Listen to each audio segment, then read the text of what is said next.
This lecture discusses how singular matrices and non-singular matrices relate to linear system of linear equations. And also, we'll talk about one of the very important theorem in this course is the theorem 1.5.3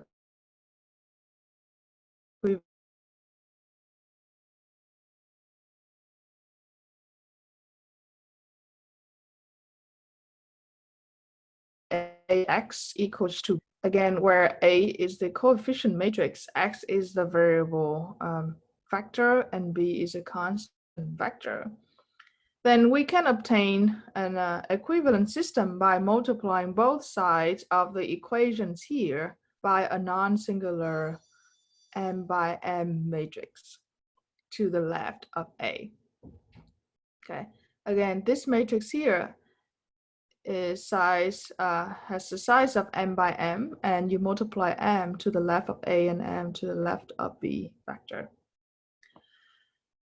Can we show that these two systems here are equivalent? Again, the systems are equivalent when they have the same solution set, right?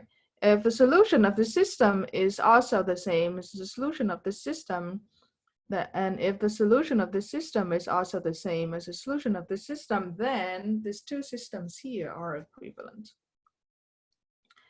Well, let's try to show that. Well, if I let x bar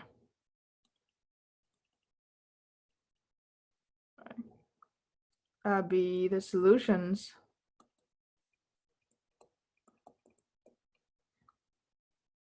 to the first equations, right?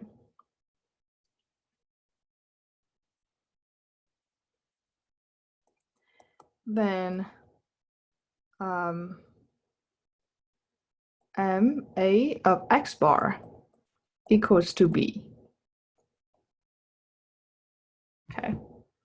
So if a of x bar equal to b, this equivalent to, that is equivalent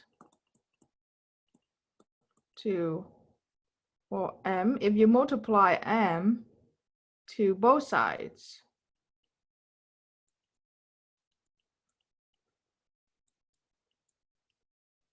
it is still valid, right? If you multiply m to both sides, then m of a x bar equals to mb.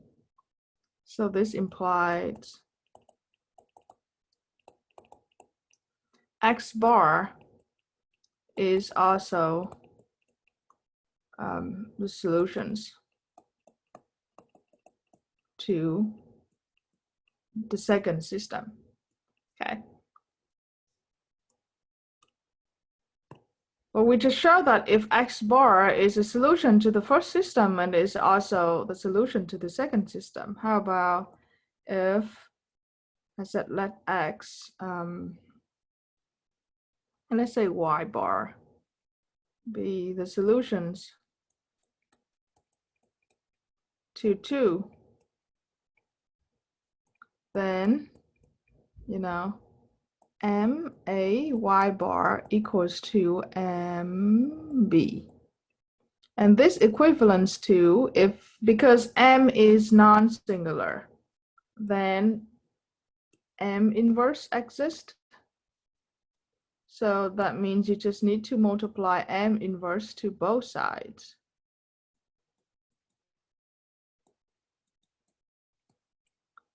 Which result in y, oh, I should have a here, a y bar equals to b.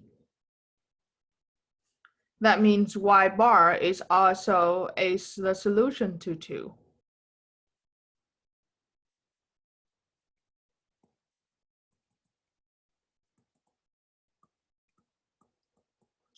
To 1.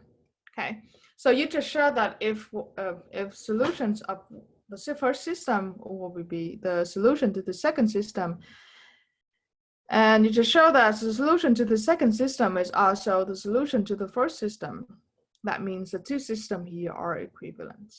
Again, if you have a system, right, and then you multiply a non-singular matrix M to the left of both sides, then you obtain an equivalent system, which means you have the new system will have the same solutions. Well, as you can see that there's a direct connection between row equivalent matrices and equivalent system. Because when you have a system, then you're applying some row operations, you get some row equivalent matrices, and you're getting some equivalent systems.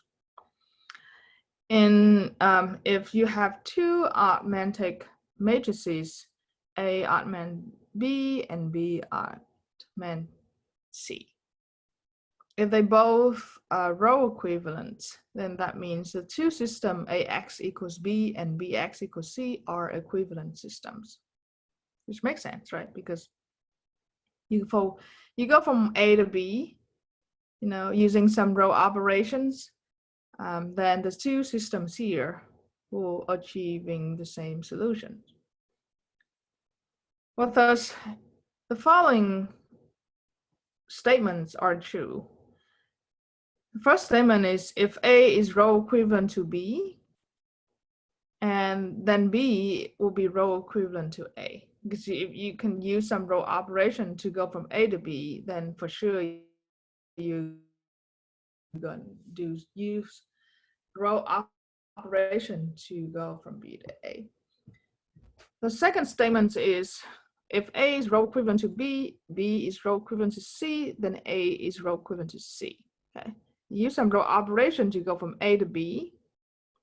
Use some row operation to go from B to C. That means you applying those two row operations, you go from A to C. All right. Now we talk about we can talk about one of the very important theorem in this chapter. It's called equivalent conditions for non-singularity. So this theorem was telling that if you have an n by n matrix, a square matrix A, the following are equivalent. So you have three statements and they are equivalent. That means first, if A is non-singular, that means the system AX equals 0 has only trivial solution. That means trivial solutions mean the solutions of 0. Okay. And also you can say that A is row equivalent to I. Okay. If one of these statements is true, then you can then the other two statements is also true, and you can use the other two statements. Again, if only one statement is true, that means you can use the other two statements. And that means when you say the two or three statements are equivalent, that's what that means. Okay, so how can we show that these three statements are equivalent? First, you have to show that if you have the first statement, you can imply the second statement. If you have the second statement, you can imply the third statement. And if you have a third statement, you can imply the first statement.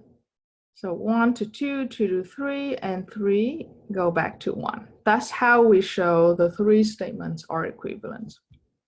Now let's try.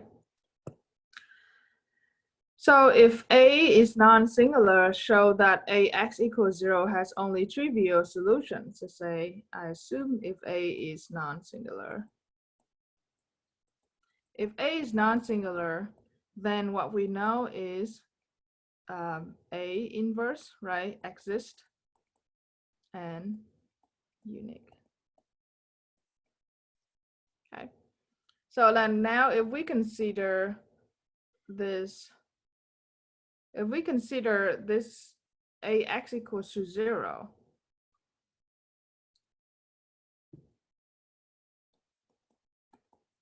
Since A inverse exists, I will just multiply A inverse to both sides,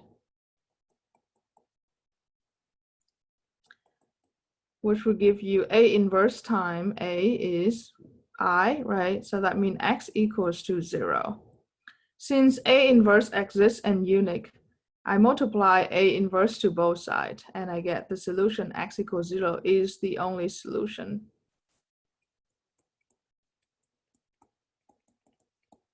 Right.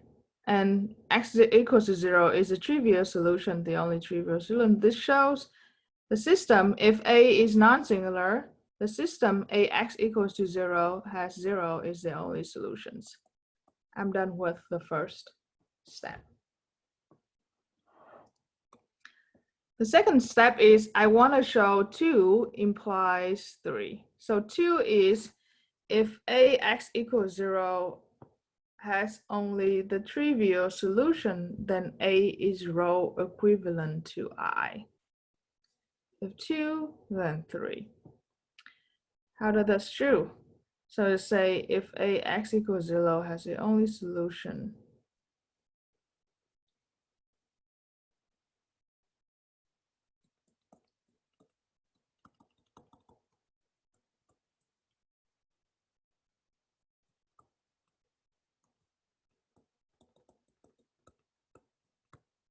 trivial solution, and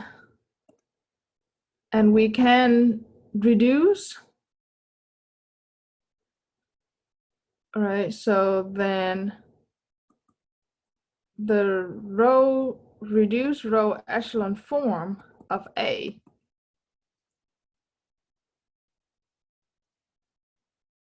well, because it only have one solution, that means the reduced row echelon form of A is gonna be equals to I.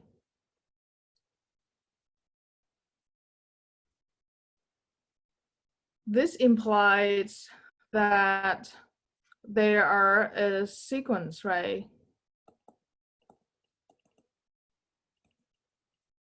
This implies that there are a sequence of elementary matrices that you can multiply to A to get to I. Or you can say that this implies that there are a sequence of row operation that you can apply to A to get to I. That means A is row equivalent to I.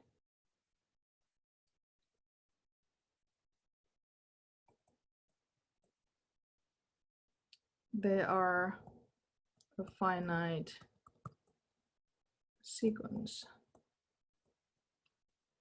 of elementary matrices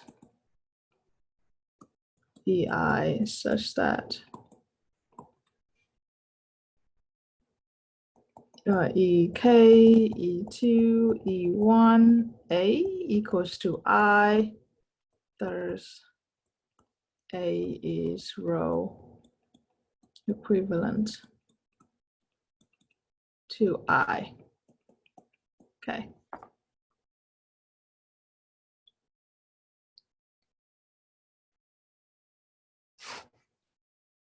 All right, so we're done with the second task here. With the box. Now go to the third one. You need to show that if A is row equivalent to I, then A is non-singular. So in order to show that A is non-singular, you need to show that A inverse exists. Okay.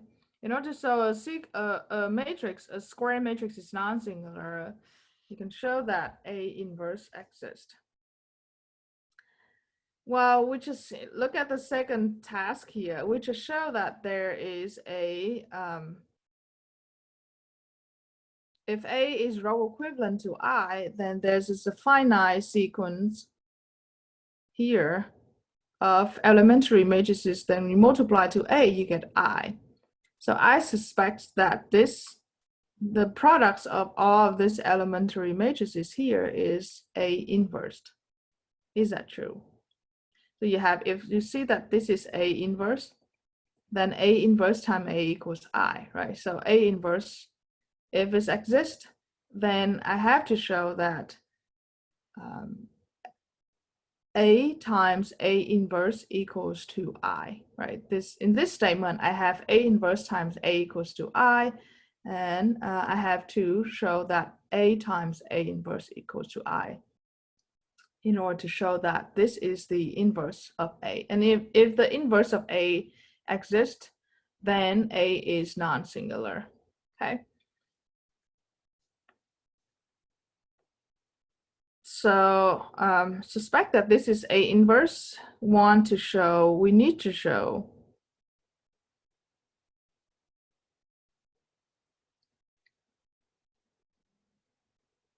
A times A inverse. Okay. So once we have this equations, we already have this equation, then I know that elementary matrices are non-singulars, and since its inverse exists, then I just need to multiply. So let's say I will try to solve for A here. Okay, in order to solve for A, I need to multiply EK to the inverse, right? And then E2 inverse and E1 inverse. To this side, as I say, this will cancel out EK, and this will cancel out E2 and E1, and so on and so forth. So, and they have to multiply the same sequence of inverse matrices to the right side. So then A, as a result, A equals to E1 inverse, E2 inverse, EK inverse times I. Well, time I is, it's just like times 1. So this is A. So I just solve for A from this equation. Okay. And then from here, if I multiply the both sides by EK, right, then I get rid of E inverse and I multiply to EK here, right? And then eventually I multiply to E2, E1, E2, E1. Then that will give me A times EK, E2, E1 equals to I, because here I already cancel EK and EK minus 1 is I, and I do it eventually. I will have I on this side. What did I just do? I just take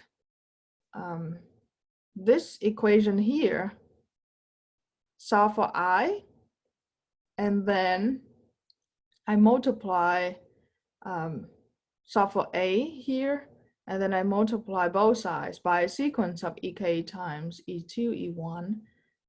And the reason why I want to do that is I want to show you that this is my suspected A inverse, right?